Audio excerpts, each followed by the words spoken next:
ओदी जुल्फ वलैल तो जावा सदके पड़ा ला इलाहा इल्लल्लाह उथे आहद सी इथे अहमद है कमली वाला मुहम्मद रसूल अल्लाह जीनू कुल कायनात ने करे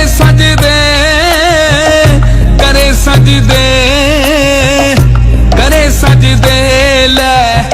कुरान दा पाक फरमान आया सोने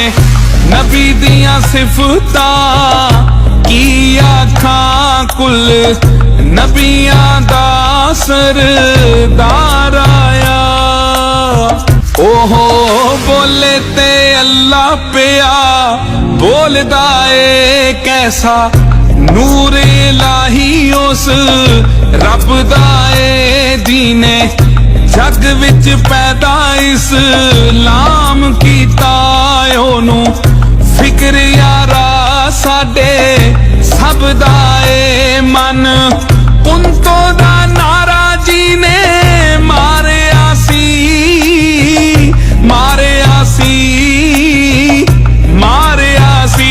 हक सच दा बन पहरेदार आया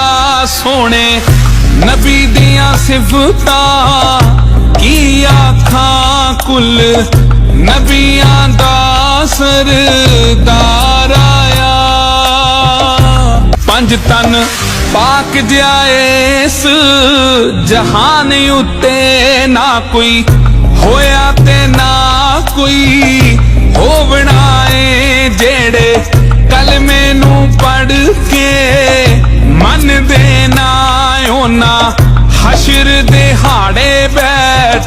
रोवना ए जी दी नजर वेख चन होया टुकड़े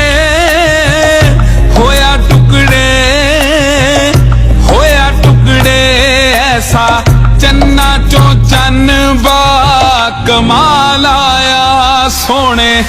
नबी दियां सिफतां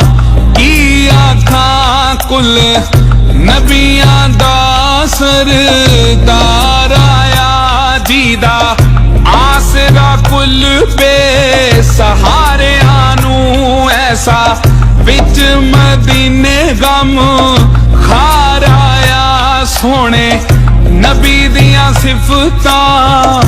की आखां